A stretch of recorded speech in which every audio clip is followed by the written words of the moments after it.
So let us solve a few MCQ based questions from P block elements, and through this we can learn a lot.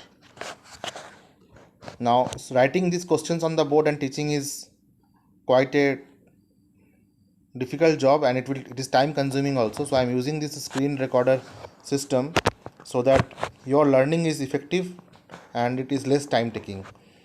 I also thank learncbsc.in to provide such good content in compilation to help we teachers. So no plagiarism is intended, it is purely for teaching students. The first question is, among the following, which one is wrong statement? First, PCl5 and BiCl5 do not exist. They do exist because phosphorus and bismuth, they belong to the same group, and if they belong to the same group, then they should form similar kind of compounds. Moreover, they do have d orbitals to extend their covalence, unlike nitrogen, which does not form NH5. So that is how this question is formed, and PCl5 and BiCl5 does exist. So the first option is opted out. Next is d pi p pi bonds are present in SO2. If you will see the structure of SO2, sulfur has double bond with one oxygen and a coordinate bond with another oxygen, which resonates. Now the pi bond formed is due to the d pi p pi bond, wherein the d orbital of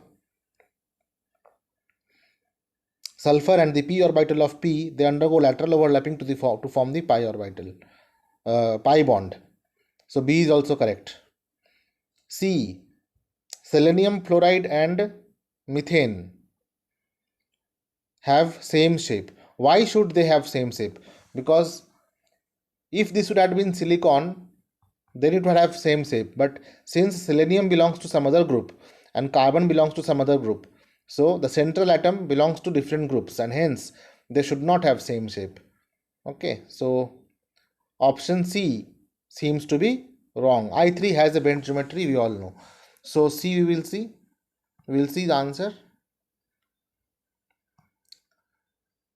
So SEF4 has seesaw shape.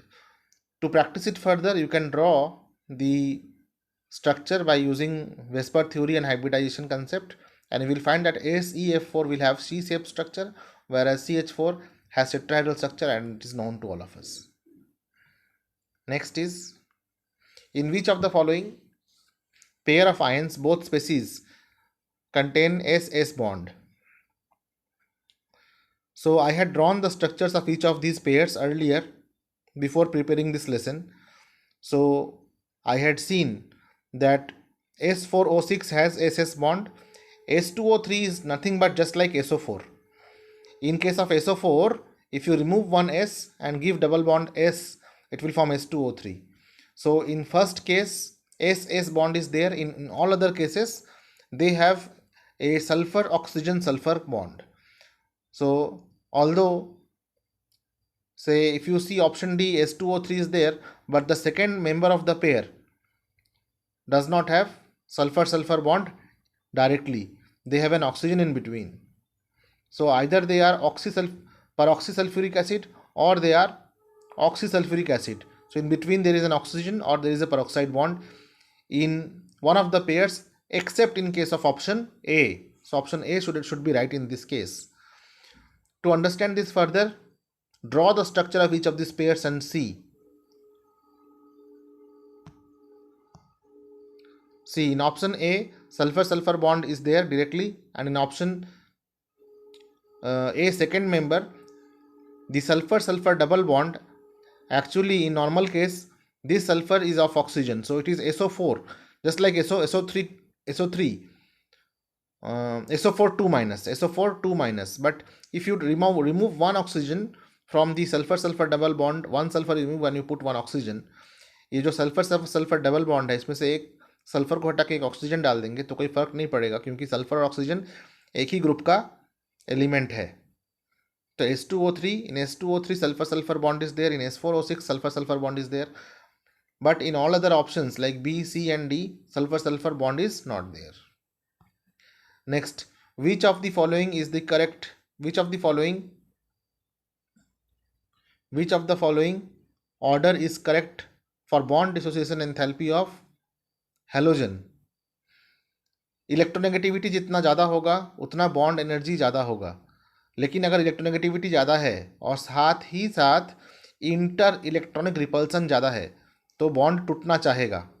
ठीक है, तो अगर fluorine और chlorine को हम compare करें तो fluorine ज़्यादा इलेक्ट्रोनेगेटिव है तो उसका बॉन्ड डिसोसिएशन एनर्जी हाईएस्ट होना चाहिए था, लेकिन उसके इंटर इलेक्ट्रॉनिक रिपल्सन के कारण फ्लोरीन का बॉन्ड डिसोसिएशन एनर्जी क्लोरीन से काफ़ी कम होता है, और क्लोरीन का बॉन्ड डिसोसिएशन एनर्जी हाईएस्ट इसलिए है क्योंकि वो हाईली इलेक्ट्रोनेगेटिव है, इसलिए उसका कोवलेंट बॉन्ड ज़्यादा स्ट्रांग होगा। ठीक है, इसलिए D should be the right option.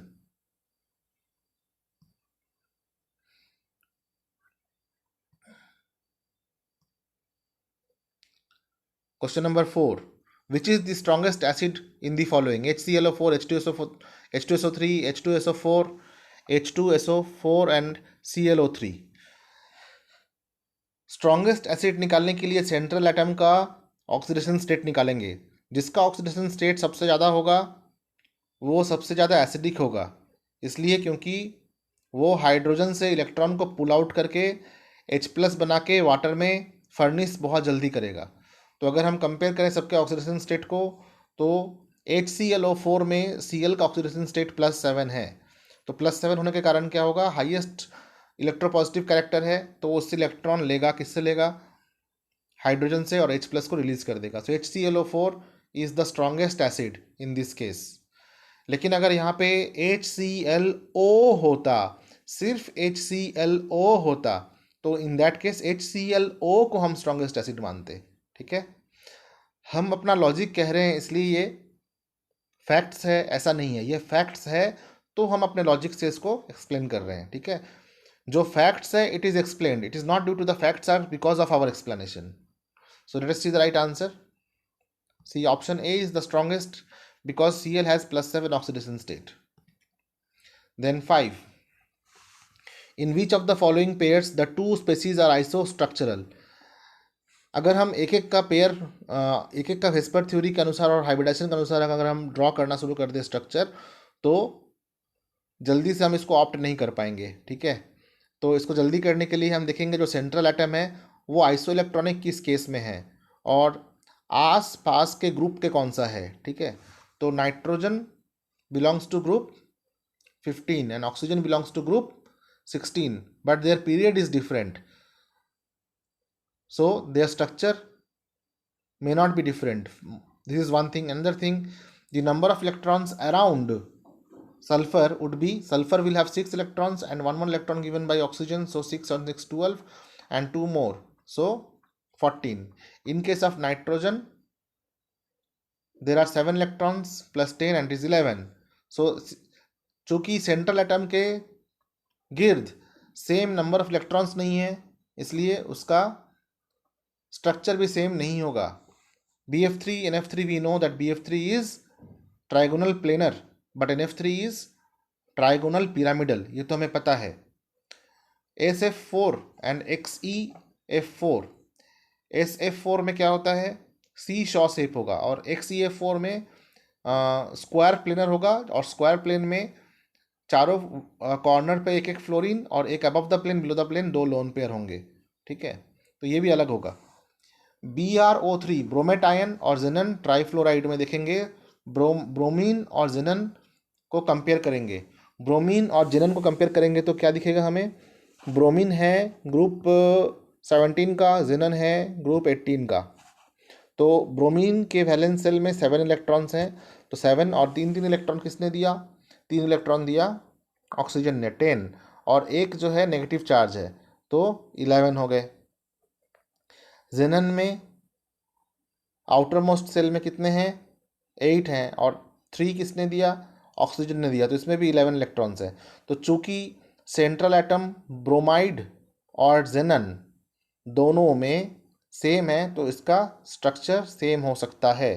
So C should be the right answer. Quickly पता करने का ये तरीका है, और अगर अच्छे से पता करना हो, डीपली पता करना हो, तो हर एक का वेस्पर थ्योरी के अनुसार स्ट्रक्चर ड्रॉ करके देखना पड़ेगा। तो फर्स्ट टाइम जब मैंने इसको सॉल्व किया तो सबका स्ट्रक्चर ड्रॉ किया, दैट इज़ टाइम टेकिंग। हाँ, तो जितना जल्दी जल्दी हम ज़्यादा से ज़्यादा क्वेश्चन सॉल्व करेंगे उतना कम टाइम लगेगा। ये स्ट्रक्चर है ब्रोमेट आयन का और जेनन ट्राइफ्लोराइड का। जेनन ट्राइफ्लोराइड में एक लोन पेयर है, इसमें भी एक लोन पेयर है, both are pyramidal structure. What kind of pyramidal? Trigonal pyramidal. Base में एक ट्रायंगल है और ट्रायंगल के ऊपर वाले प्लेन में जेनन है और ब्रोमीन आयन है।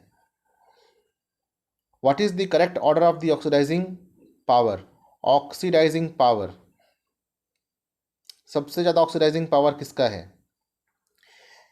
इसमें HClO3, HClO2, HClO, इसमें याद रखने वाली बात यह है कि कौन सा ऐसा मॉलिक्यूल है जो ऑक्सीजन को ईजिली रिमूव कर दे तो एक स्टेबल मॉलिक्यूल बन जाए। तो हमें पता है कि HClO4 जो है वो H प्लस और ClO4 माइनस रिलीज करेगा, H प्लस ClO3 माइनस करेगा, H plus ClO2 minus release करेगा, और ये HCl plus nascent oxygen release करेगा। तो सबसे ज़्यादा ऑक्सीडाइजिंग पावर किसका होना चाहिए? HClO का होना चाहिए। तो ये सबसे हाईएस्ट किस में दिया हुआ है? ऑप्शन ए में नहीं दिया हुआ है, option is wrong. Option B में HOCl। तो HOCl को हम क्या लिख सकते हैं? HOCl को हम लिख सकते हैं HCl plus nascent oxygen. HOCl कैसे टूटेगा? HOCl बाकी और ऑक्सो एसिड ऑफ क्लोरीन की तरह नहीं टूटता है, ये टूटता है कैसे? HCl प्लस नेसेंट ऑक्सीजन, ये प्रॉपर्टी है, ठीक है। ये ऑक्सो एसिड ऑफ क्लोरीन का प्रॉपर्टी है। HOCl जो है वो HCl प्लस नेसेंट ऑक्सीजन में टूटता है। तो HCl प्लस नेसेंट ऑक्सीजन में टूटेगा तो सबसे ज़्यादा ऑक्सीडाइजिंग पावर किसका होगा? HOCl का होगा। Okay, let us see B. तो ये HCl प्लस नेसेंट ऑक्सीजन में टूट रहा है। Next, what is the correct order of the acidic strength? सबसे ज़्यादा एसिडिक स्ट्रेंथ कौन सा है? हाईएस्ट ऑक्सीडेशन स्ट्रेंथ सबसे ज़्यादा oxidic, the order of the acidic strength.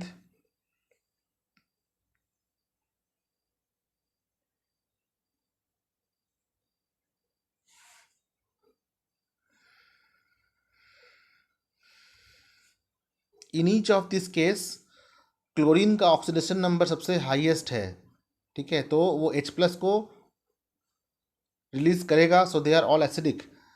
HClO4 is also highly acidic. HClO4 is highly acidic. So acidic strength किसका सबसे ज़्यादा है?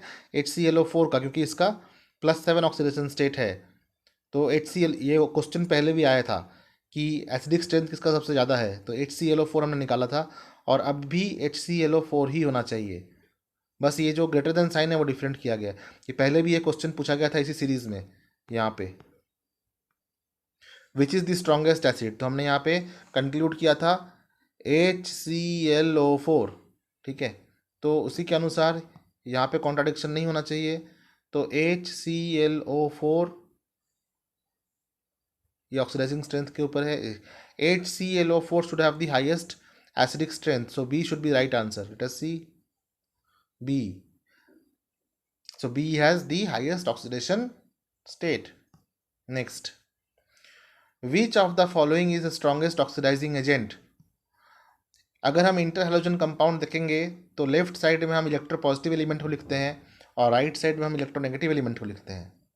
तो अगर हम एक मॉलिक्यूल देखें ClF, तो ClF में क्लोरीन फ्लोरीन के समक्ष पॉजिटिव चार्ज और पॉजिटिव ऑक्सीडेशन स्टेट में रह सकता है। ClF में Cl plus F minus form होता है, यानी कि फ्लोरीन क्लोरीन को भी ऑक्सीडाइज कर सकता है, फ्लोरीन क्लोरीन को भी ऑक्सीडाइज कर सकता है।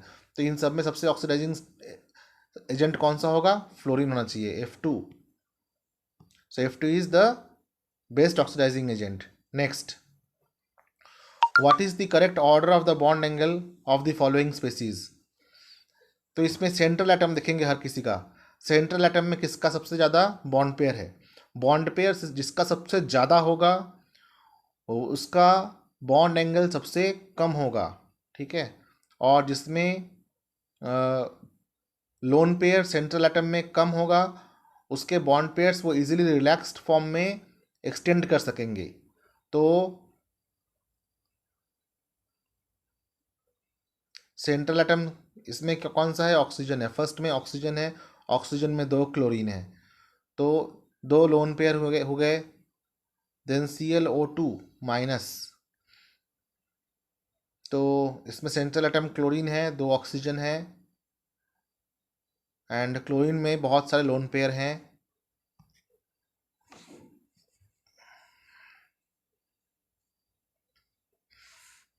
तो ये भी बॉन्ड एंगल कम होगा। तो सबसे कम किस में होगा, जिसमें सबसे ज़्यादा लोन पेयर है। सबसे ज़्यादा लोन पेयर किस में है, जिसमें एक नेगेटिव चार्ज है। साफ साफ इसमें दिख रहा है कि ऑक्सीजन में 1 2 3 4 2 लोन पेयर्स होते हैं।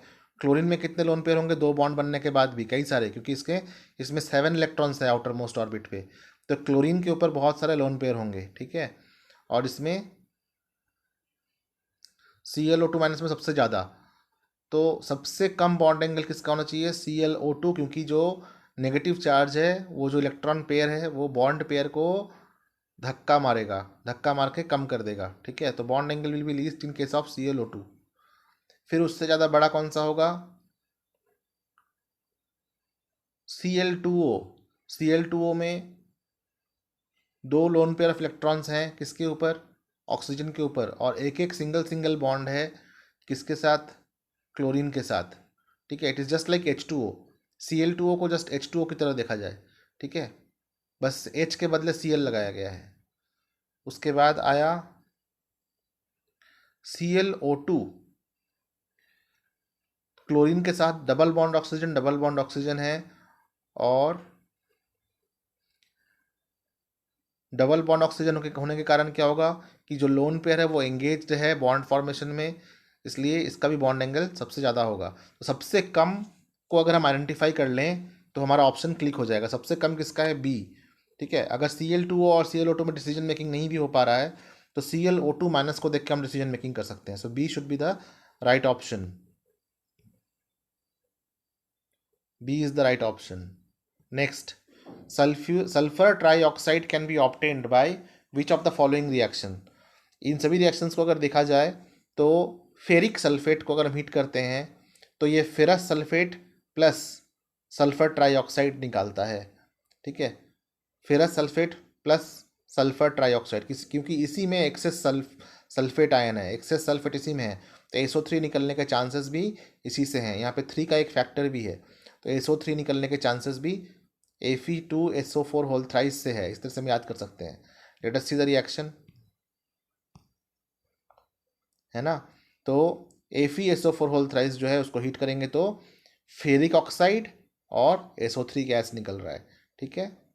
इस तरह से हम क्वेश्चन आंसर्स को देखकर भी हम अपने कॉन्सेप्ट्स को याद कर सकते हैं।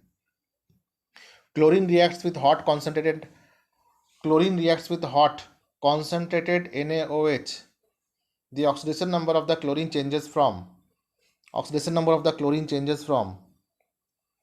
तो ये ऑप्शन देखने से पहले हमें ये पता होना चाहिए कि जब Cl2 NaOH के साथ हॉट कॉन्सेंट्रेटेड NaOH के साथ रिएक्ट करता है तो क्या क्या बनता है। तो जब Cl2 NaOH के साथ रिएक्ट करेगा तो एक NaCl तो बनेगा ही बनेगा, ठीक है।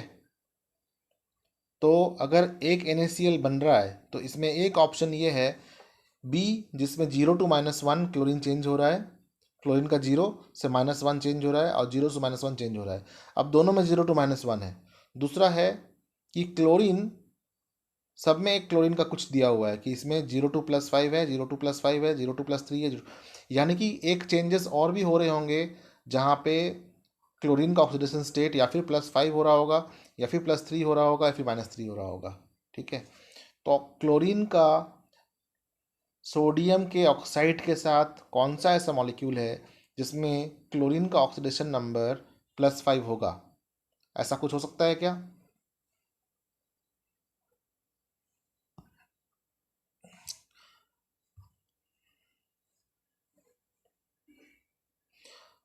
अगर सोडियम क्लोरेट बने NClO3, ठीक है, NClO3 बने तो ये +5 पॉसिबल है, यानी कि option B should be right.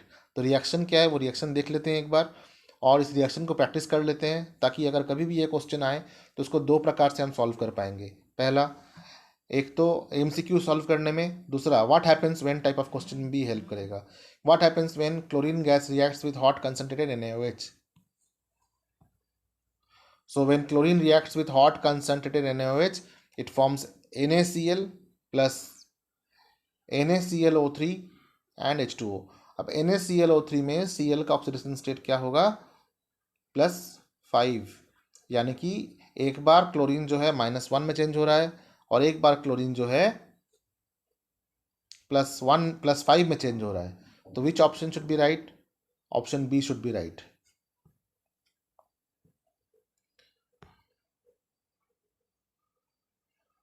Question number 12. The acidity of the diprotic acid in aqueous solution of increases in the order. इसका एसिडिक स्ट्रेंथ किस ऑर्डर में इंक्रीज करेगा? ये डाइप्रोटिक एसिड है. सब में कॉमन क्या है? हाइड्रोजन कॉमन है. और कॉमन क्या है? सभी ग्रुप 16 एलिमेंट्स में सेंट्रल एटम, जो भी सेंट्रल एटम है वो ग्रुप 16 एलिमेंट्स के हैं. तो sulphur, selenium, tellurium, oxygen, sulphur, selenium, tellurium, इस प्रकार से. तो बॉन्ड डिसोसिएशन एनर्जी जितना कम होगा उतना ही इजीली H+ रिलीज होगा. ठीक है, एक्वा सॉल्यूशन में. तो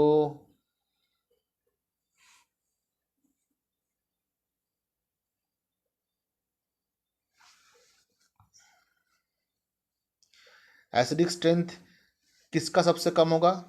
सल्फर और हाइड्रोजन हाईली इलेक्ट्रोनेगेटिव है, तो हाईली इलेक्ट्रोनेगेटिव होने के कारण उसके बॉन्ड स्ट्रेंथ स्ट्रांग होंगे. लेकिन जैसे we go down the group तो मेटालिक प्रॉपर्टी इंक्रीज करता है. मेटालिक प्रॉपर्टी इंक्रीज करेगा तो क्या होगा? टेलुरियम हाइड्रोजन का बॉन्ड है वो वीक होगा. टेलुरियम हाइड्रोजन बॉन्ड वीक होगा तो क्या होगा? टेलुरियम हाइड्राइड से H+ निकलना आसान होगा. तो acidity of diprotic acid in aqueous solution increases in the order, पहले hydrogen with most electronegative, then hydrogen with little bit less electronegative element, and then hydrogen with highly electropositive element in the same group. So option A should be the right option. Option A. Then 13. इसमें पता करना है हमें कि which statement is incorrect. ONF is isoelectronic with NO2 minus OF2 is, अगर number of electrons count करें हम oxygen, nitrogen और फ्लोरीन में, नाइट्रोजन, ऑक्सीजन एंड 1- चार्ज में, तो दोनों में सेम नंबर ऑफ इलेक्ट्रॉन होंगे. कैसे काउंट करके देखते हैं जल्दी जल्दी. ऑक्सीजन का 8, नाइट्रोजन का 7, तो 15 और 15 और इधर 9, तो 15 and 9 is 24. And in this case एक ऑक्सीजन का 8, दो ऑक्सीजन का 16, 16 प्लस 7, 23 एंड 1 नेगेटिव चार्ज, सो 24. दोनों में सेम इलेक्ट्रॉन है, तो ये सही बात है. ऑप्शन ए इज सही. It is not incorrect, it is correct. Option 2, OF2 is an oxide of fluoride. इसमें मुझे डाउट लग रहा है. OF2 देखो, इसको हम दो तरह से कह सकते हैं, या फिर हम कह सकते हैं ऑक्साइड ऑफ फ्लोरीन और फ्लोराइड ऑफ ऑक्सीजन. तो कब क्या कहेंगे? यहाँ पे आइड हम किस में लगाते हैं? जो ज़्यादा नेगेटिव होता है, जैसे सोडियम क्लोराइड, तो क्लोरीन ज़्यादा नेगेटिव है. तो ऑक्सीजन और फ्लोरीन में ज़्यादा इलेक्ट्रोनेगेटिव कौन है? फ्लोरीन है. तो IDE जो है वो किस पे लगना चाहिए? फ्लोरीन में लगना चाहिए. तो हम कहेंगे ये fluoride of oxygen, not oxide of fluorine. So option B, जो कि यहाँ पे H की तरह दिख रहा है बाय प्रिंटिंग मिस्टेक, तो ये option B should be the right option because it is incorrect. OF2 is not oxide of fluoride, it is fluoride of oxygen. So since fluorine is more electronegative than oxygen, so we call it as fluoride of oxygen. Chlorine reacts with NH3 to form, ये भी है what happens when type of question है. Chlorine reacts with excess of NH3 to form N2 and NH4Cl. N2 and ये knowledge based question है. Knowledge होगा तो करेंगे, knowledge नहीं होगा तो कहाँ से करेंगे. Chlorine reacts with excess of NH3 to form N2 plus NH4Cl. Let us see the answer. N2 plus NH4Cl. ठीक है, this is the reaction. Next, which of the following reaction is the example of redox reaction? सभी में हम check करेंगे कि जेनन का जो है वो ऑक्सीडेशन नंबर कहाँ चेंज हो रहा है. यहाँ पे ऑक्सीजन इलेक्ट्रोपॉजिटिव फॉर्म में है, यहाँ पे जीरो फॉर्म में है। यहाँ पे अगर रिडक्शन हुआ है तो ऑक्सीडेशन भी हुआ होगा, जरूर हुआ है। जेनन यहाँ पे +4, ए ऑप्शन में +4 ऑक्सीजन स्टेट में है, और जेनन यहाँ पे ऑप्शन ए में +6 ऑक्सीजन स्टेट में है। ऑक्सीजन यहाँ पे +2 में है और ये 0 में है, तो option A is a redox reaction. Let us see, yes, option A is redox reaction. Next, on addition of concentrated H2SO4 to a chloride salt, the colorless fumes are evolved, but in case of iodide salt, violet flames come out. This is because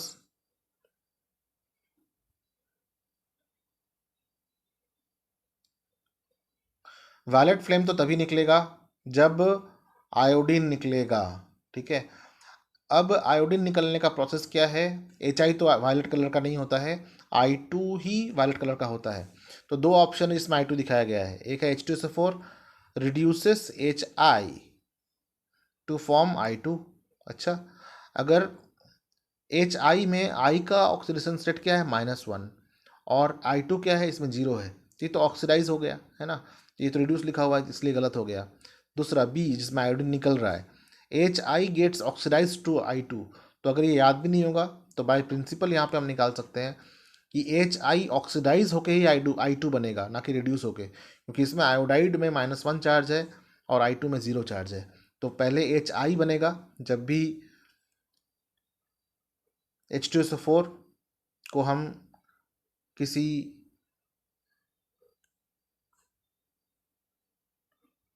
chloride salt में डालेंगे और फिर उसको iodide salt में डालेंगे, तो पहले क्या होता है? HI बनेगा और फिर HI is oxidise to I2। So option C should be the right option. So option C, HI gets oxidized to I2. Which of the following pairs of ions are isoelectronic and isostructural?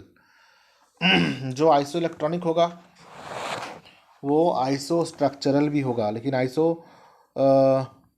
Electronic पता करने के लिए count तो करना पड़ेगा हमें। तो पहला पेयर में हो गया 12, सब में 3 कॉमन है ना, ऑक्सीजन सबको 3 3 3 3 तो दे ही रहा है। अब हम काउंट करते हैं सिर्फ जो सेंट्रल एटम है और उस पर जो नेगेटिव चार्ज है उसको, ठीक है। 3 3 सब में एलिमिनेट हो गया, O3 सब में है, तो एक तो काम कम हो गया अपना। पहला कार्बन देखते हैं, कार्बन हो गया 6 और 2 इलेक्ट्रॉन -2 के कारण तो 8। नाइट्रोजन कितना? 7 और 1 इलेक्ट्रॉन आया 8। ये आइसो इलेक्ट्रॉनिक है तो इसका स्ट्रक्चर सेम होना चाहिए। देख लेते हैं एक बार ए, हाँ देखो पहली बार में सही आंसर आ गया। तो कैसे निकाला हमने? जल्दी जल्दी निकालने के लिए हमने क्या किया? सब में ऑक्सीजन को एलिमिनेट कर दिया, क्योंकि इसमें काउंट करने की जरूरत नहीं है, जो सब में काउंट करेंगे कॉमन है उसको काउंट ही नहीं किया। फिर क्या किया कि सेंट्रल एटम में कितने इलेक्ट्रॉन है वैलेंस शेल में वो काउंट किया, और जिसमें जितने नेगेटिव चार्ज है उतने इलेक्ट्रॉन्स डाल दिए।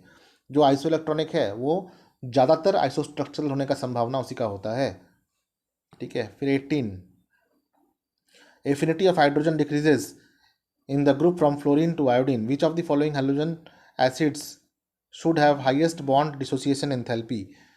हाईएस्ट बॉन्ड डिसोसिएशन एंथैल्पी किसका होता है? जिसमें इलेक्ट्रोनेगेटिविटी का डिफरेंस बहुत कम होता है, जिसका कंपेरेबल इलेक्ट्रोनेगेटिविटी होगा और हाईली इलेक्ट्रोनेगेटिविटी होगा। कंपेरेबल मतलब सिमिलर इलेक्ट्रोनेगेटिविटी होगा और हाई इलेक्ट्रोनेगेटिविटी होगा, उसमें शेयरिंग ऑफ बॉन्ड स्ट्रांगली होगा और वो स्ट्रांग बॉन्ड बनेगा। तो strong highest bond dissociation enthalpy किसका होना चाहिए? तो फिर HF का होना चाहिए। ए का देखते हैं, ये next, bond dissociation enthalpy EH is given. सबका बॉन्ड डिसोसिएशन एंथैल्पी दिया हुआ है, ठीक है, कि किसमें कितना एनर्जी लगता है हाइड्रोजन के बॉन्ड को तोड़ने के लिए, ठीक है। तो हमें पता करना है कि विच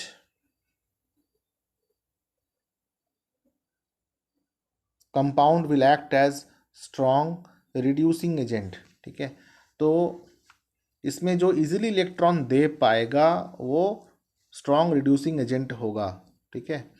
तो इजीली यहाँ पे 4 वैल्यूज़ हैं, एक तो है 389, दूसरा है 322, देन है 297। एक साथ दिख रहा होगा यहाँ पे लेकिन एक्चुअली अलग अलग है, 297 है ना। तो कॉरस्पॉन्डिंगली चेक करते हैं, नाइट्रोजन, फॉस्फोरस, आर्सेनिक, एंटीमनी। तो पहला वाला 389, दूसरा वाला 322, फिर 297, फिर 255, ठीक है, इस प्रकार से है। तो जैसे हम टॉप से बॉटम की ओर जा रहे हैं तो बॉन्ड डिसोसिएशन एंथैल्पी कम हो रहा है, तो रिड्यूसिंग एजेंट कैसा होता है? रिड्यूसिंग एजेंट दो प्रकार के होते हैं, या फिर वो इजीली किसी को हाइड्राइड दे दे या इलेक्ट्रॉन पेयर दे दे, ठीक है। तो इलेक्ट्रॉन कौन इजीली देगा? जो हाईली मेटालिक होगा। तो top to bottom metallic character increase कर रहा है, तो इलेक्ट्रॉन देने का टेंडेंसी भी इंक्रीज करेगा, पहला। दूसरा, जो इलेक्ट्रॉन देगा तो हाइड्रोजन इलेक्ट्रॉन लेके निकलेगा, तो हाइड्राइड के फॉर्म में निकलेगा, और hydride is the reducing agent actually. So the strongest reducing agent should be the metallic one, the metallic hydride, not the non-metallic hydride. So SbH3D should be highly reducing in nature. देखते हैं. Yes, D, because it has lowest bond dissociation enthalpy. Now question number 20 and the last question for today. Then we will be doing some more questions tomorrow. Hot concentrated H2SO4 was moderately strong oxidizing agent. It oxidizes both metal and non-metal. Which of the following element is oxidized by H2SO4 into two gaseous products? तो ये property है. Concentrated H2SO4 को हम copper से react कराएंगे तो H2O निकलेगा और CuSO4 बनेगा, ठीक है. सल्फर के साथ रिएक्ट करवाएंगे तो ये थोड़ा सा और कॉन्सेंट्रेटेड हो जाएगा, है ना. हो सकता है कि H2S2O7 हो जाए, या फिर H2SO4.SO3 हो जाए, ठीक है. कार्बन के साथ रिएक्ट कराएंगे तो एक तो CO2 निकलेगा और फिर ASO2 भी निकलेगा और वाटर भी निकलेगा. तो कार्बन को H2SO4, हॉट कंसनट्रेटेड H2SO4 जो है जला देगा. जलाएगा तो क्या होगा? CO2 निकलेगा. CO2 निकलने के बाद ASO2 निकलेगा. ASO2 निकलने के बाद क्या निकलेगा? H2O निकलेगा. तो दो गैसियस प्रोडक्ट निकल सकते हैं अगर H2SO4 कार्बन के साथ रिएक्ट करे, ठीक है. तो आंसर देखते हैं इसका. तो कार्बन के साथ क्या क्या निकल रहा है? CO2, SO2, H2O. इस प्रकार से अगर हम MCQ क्वेश्चंस प्रिपेयर करेंगे तो क्या होगा कि 20 मार्क्स तो इंश्योर हो ही जाएंगे, फर्स्ट, ठीक है. सेकेंड इज जो प्रॉपर्टीज़ हैं, व्हाट हैपेंस व्हेन है, ये भी हमें याद हो जाएगा. तो एक ही MCQ को बार बार रिपीट करके भी करने में कोई हर्जा नहीं है. तो 20 क्वेश्चंस करने में हमें 30 मिनट्स लगे, क्योंकि मैं एक्सप्लेन कर करके कर रहा था. खुद समझ के करने में और जल्दी हो सकता है, कभी कभी कुछ मिस्टेक हो जाएगा, तो we can go back to the question and correct it so that we ensure our learning outcome is positive. Okay, thank you.